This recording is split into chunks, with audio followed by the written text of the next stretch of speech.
Hello student, स्वागत है आप सभी का एक और नए वीडियो में। तो पिछले वीडियो में हम लोगों ने नियंत्रण एवं समन्वय में पौधों में कैसे नियंत्रण होता है उसके बारे में पढ़े थे, और आज हम लोग स्टार्टिंग करने जा रहे हैं इस चैप्टर का दूसरा टॉपिक। वो है जंतुओं में नियंत्रण कैसे होता है, मतलब जंतुओं में नियंत्रण और समन्वय कैसे होता है। पौधों में क्या बताए थे आप लोगों को कि पौधों में जो नियंत्रण समन्वय होता है कैसे होता है, सिर्फ और सिर्फ रासायनिक नियंत्रण, मतलब हार्मोन्स के द्वारा होता है, जिनको हम लोग कहते हैं फाइटो हार्मोन्स। अब जंतुओं में जो नियंत्रण समन्वय होता है वो किस तरीके से होता है, तो देखो जंतुओं में नियंत्रण और समन्वय जो है पौधों के नियंत्रण और समन्वय से बहुत अलग होता है। ठीक है, देखो जंतुओं में विभिन्न प्रकार के शारीरिक क्रियाओं के बीच समन्वय तथा नियंत्रण निम्नलिखित दो प्रकार से होता है। पौधों में सिर्फ एक प्रकार से होता था, कौन सा नियंत्रण? रासायनिक नियंत्रण। लेकिन इंसानों में और जंतुओं में दो तरीके से हो सकता है, और कौन है वो?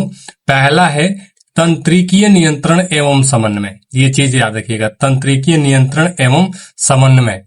नर्वस कंट्रोल एंड कोऑर्डिनेशन, मतलब इसमें क्या होता है, ब्रेन और स्पाइनल कॉर्ड क्या होता है, और न्यूरॉन्स, तंत्रिका तंत्र कोशिकाएं क्या होती है। और दूसरा जो नियंत्रण होता है पौधों की तरह, वो क्या होता है? रासायनिक नियंत्रण समन्वय। इसमें chemical coordination and control and coordination होता है, जिसमें पौधों में होता है। वैसे हमारे अंदर भी हार्मोन्स पाए जाते हैं। तो इंसानों में दो तरीके से क्या हो सकते हैं, ये चीज हो सकता है। पहला क्या है? तंत्रिकीय नियंत्रण, और दूसरा क्या है? रासायनिक नियंत्रण। अब तंत्रिकीय नियंत्रण के बारे में सबसे पहले पढ़ लेंगे, उसके बाद रासायनिक वाले के बारे में पढ़ेंगे। ठीक है, अब तंत्रिकीय नियंत्रण में क्या होता है, यह तंत्रिकाओं के द्वारा बना होता है। ये किसके द्वारा बना होता है? तंत्रिकाओं के द्वारा बना होता है।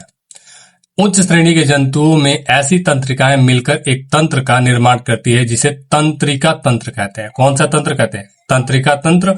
इंग्लिश में कहा जाता है नर्वस सिस्टम। ठीक है, जंतुओं के शरीर में एक विशेष प्रकार का ऊतक पाया जाता है, जिसे तंत्रिकीय ऊतक कहा जाता है, नर्वस टिश्यू कहा जाता है। ठीक है, क्या कहा जाता है? Nervous tissue. तंत्रिकीय नियंत्रण, तंत्रिकीय ऊतक, न्यूरॉन।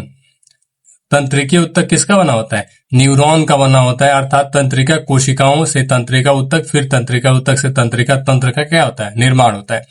और याद रखिएगा, जो न्यूरॉन है ये संरचनात्मक और क्रियात्मक इकाई है। किसका? ब्रेन का। ब्रेन सारा का सारा किससे बना है? न्यूरॉन से बना है। अधिकांश जंतुओं में तंत्रिका तंत्र विभिन्न प्रकार की आंतरिक संवेदना, जैसे प्यास, भूख, तृष्णा, रोग इत्यादि, तथा बाह्य संवेदना जैसे भौतिक, रासायनिक, यांत्रिक या विद्युतीय प्रभावों को ग्रहण करने, शरीर के विभिन्न भागों में पहुंचाने में, उनका संवहन करने में तथा संवेदनाओं की प्रतिक्रिया व्यक्त करने के लिए अंगों को प्रेरित करने का कार्य करता है। मतलब अपने अंदर जो काम हो रहा है उसको, और बाहर जो काम हो रहा है उसको, दोनों को क्या करता है? ये दोनों को कंट्रोल करता है। ठीक है, अब उच्च श्रेणी के जंतुओं में तंत्रिका तंत्र मस्तिष्क तथा मेरुरज्जु और विभिन्न प्रकार के तंत्रिकाओं का बना होता है। तंत्रिका तंत्र में कौन कौन से होते हैं? सबसे पहले ब्रेन होता है, तब स्पाइनल कॉर्ड होता है, तब क्या होते हैं? नर्व्स होते हैं। नर्व्स में पतली पतली नसें होते हैं, उसको नर्व कहा जाता है। ठीक है, अब सबसे पहले तंत्रिका कोशिका पढ़ने से पहले तंत्रिका कोशिका के बारे में जानते हैं कि तंत्रिका कोशिका क्या होती है और न्यूरॉन क्या होता है। ये बहुत इंपॉर्टेंट चीज है, याद रखिएगा। अब इसके बारे में पढ़ने से पहले यहाँ पे देखो, यह तंत्रिका तंत्र की संरचनात्मक एवं क्रियात्मक इकाई है। इसको ना इस तरीके से 4 गो स्टार लगा लो, यहाँ पे 4 गो, 4 स्टार। यह क्वेश्चन कई बार पूछ चुका है और इस बार भी पूछेगा। संरचनात्मक और क्रियात्मक इकाई कौन है? तंत्रिका तंत्र की संरचनात्मक और क्रियात्मक इकाई कौन है? न्यूरॉन। न्यूरॉन। ठीक है, क्लियर हुआ? अब नहीं, ये नहीं चल रहा है, ब्लैक ले लेते हैं। ठीक है, प्रत्येक न्यूरॉन में एक ताराकार कोशिका का मतलब सेल बॉडी होता है, जिसे साइटोन कहा जाता है। यहाँ पे स्ट्रक्चर नहीं दिया है, बट बता दे रहे हैं कि जो बॉडी होता है उसको हम लोग क्या बोलते हैं? साइटोन बोलते हैं। साइटोन में कोशिका द्रव्य तथा एक बड़ा न्यूक्लियस होता है। साइटोन में क्या क्या पाया जाता है? पहला तो कोशिका द्रव्य पाया जाता है, और दूसरा क्या पाया जाता है? न्यूक्लियस पाया जाता है। साइटोन से अनेक पतले पतले तंतु या प्रवर्ध निकले होते हैं, जो अन्य की अपेक्षा लंबा होता है, एक्सोन कहलाता है, तथा छोटे शाखित क्या कहलाते हैं? डेंड्राइट्स कहलाते हैं। ठीक है, डेंड्राइट्स संवेदनाओं को संवेदी अंग जैसे कान, नाक, जीभ आदि से ग्रहण कर साइटोन तक पहुंचाते हैं। साइटोन कहाँ? सेल बॉडी तक। साइटोन में संवेदना विद्युत आवेग में परिवर्तित हो जाता है। ये चीज याद रखिएगा। इस तरीके से तंत्रिका तंत्र क्या होता है? बना होता है। अब मनुष्य के मस्तिष्क के बारे में पढ़ते हैं। मनुष्य का मस्तिष्क बहुत इंपॉर्टेंट चीज है ये। मनुष्य का मस्तिष्क इंपॉर्टेंट इसीलिए है क्योंकि इसके बारे में बहुत सारा चीज भी। देखो, मस्तिष्क एक अत्यंत महत्वपूर्ण कोमल अंग है। तंत्रिका तंत्र के द्वारा शरीर की क्रियाओं के नियंत्रण समन्वय में सबसे महत्वपूर्ण भूमिका मस्तिष्क की ही होती है। मस्तिष्क क्या है, एक इतना इंपॉर्टेंट ऑर्गन है कि पूरे शरीर का जो बैलेंसिंग सिस्टम देखता है वो कौन देखता है, मस्तिष्क ही देखता है, मतलब ब्रेन ही देखता है। ठीक है, मस्तिष्क खोपड़ी की मस्तिष्क गुहा ब्रेन बॉक्स के अंदर क्या होता है, बंद होता है। किसके अंदर, ब्रेन बॉक्स के अंदर सुरक्षित रहता है। यह चारों ओर से एक तंतुमय संयोजी ऊतक की एक झिल्ली से घिरा रहता है जिसे मेनिंजिस कहते हैं। जिसे क्या कहा जाता है, मेनिंजिस कहा जाता है। जो ब्रेन है चारों तरफ से क्या है, एक झिल्ली से घिरा रहता है, उसको हम लोग कहते हैं मेनिंजिस। ठीक है, और मेनिंजिस का काम क्या है, मेनिंजिस कोमल मस्तिष्क को बाहरी आघातों तथा दबाव से क्या करती है, बचाती है। कोमल मस्तिष्क और बाहरी आघातों से क्या करती है, बचाती है। मस्तिष्क और मेनिंजिस के बीच सेरिब्रोस्पाइनल द्रव्य क्या होता है, भरा होता है। यह मस्तिष्क को नम बनाए रखता है।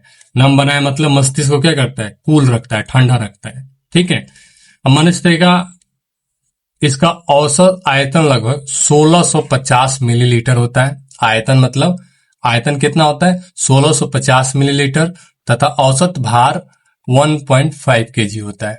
1.5 केजी मतलब 1.5 किलो के आसपास ब्रेन होता है इंसानों का। ठीक है, अब मस्तिष्क को कितने भागों में बांटा गया है, 3 भागों में। मस्तिष्क को 3 प्रमुख भागों में बांटा गया है। सबसे पहले वाले को बोलते हैं अग्र मस्तिष्क, फोर ब्रेन। दूसरे को बोलते हैं मध्य मस्तिष्क, मिड ब्रेन। और तीसरे को हम लोग बोलते हैं पश्च मस्तिष्क या फिर हाइंड ब्रेन। 3 पार्ट है मस्तिष्क के। सबसे पहले अग्र मस्तिष्क के बारे में पढ़ते हैं। अग्र मस्तिष्क कितने भागों में फिर बटा होता है, 2 भाग में। पहला कौन है, सेरिब्रम। दूसरा कौन है, डाइएन्सेफेलॉन। अब सेरिब्रम क्या होता है, यह मस्तिष्क के शीर्ष पार्श्व तथा पश्च भाग को ढके रहता है। यह मस्तिष्क का सबसे बड़ा भाग है और यह मस्तिष्क का क्या है, सबसे बड़ा भाग है। सबसे बड़ा भाग कौन है, सेरिब्रम।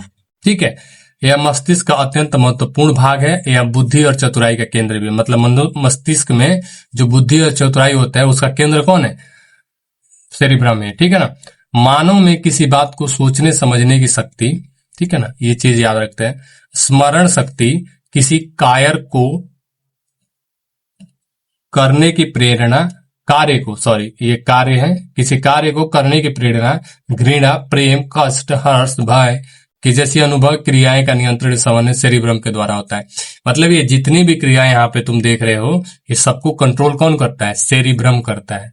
समझ गए, बहुत इंपॉर्टेंट ऑर्गन है ब्रेन का और सबसे बड़ा भाग भी। दूसरा क्या है, डाइएन्सेफेलॉन। यह कम या अधिक ताप के आभास का दर्द और रोने जैसी क्रियाओं का नियंत्रण करता है। यह दर्द और क्या करता है, रोने जैसी क्रियाओं का नियंत्रण कौन करता है, डाइएन्सेफेलॉन। अब दूसरा कौन है, मध्य मस्तिष्क है। मध्य मस्तिष्क उतना बड़ा नहीं होता, बीच में छोटा सा होता है। यह मस्तिष्क स्टेम का ऊपरी भाग है। इसमें संतुलन एवं आंख की पेशियों को नियंत्रित करने के केंद्र होते हैं। यह संतुलन बनाए रखता है शरीर का, और साथ में क्या करता है कि आंख को कैसे एक दूसरे की जगह मैनेज करना है उसको क्या करता है, ये कंट्रोल करता है। ठीक है, तीसरा जो आते हैं पश्च मस्तिष्क, ये बहुत इंपॉर्टेंट पार्ट है।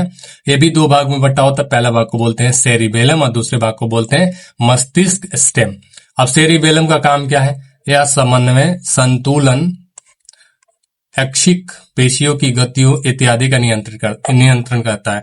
मतलब ये जो है ब्रेन को, हमारे शरीर का पोस्चर मेंटेन करता है। कोई शराबी अगर शराब पीता है तो सेरिबेलम उसके उस समय तक क्या होता है, बंद हो जाता है कुछ समय के लिए। तो इसीलिए शराबी क्या होता है, ढाने लगता है, क्योंकि उस समय उसका सेरिबेलम काम नहीं कर रहा होता है।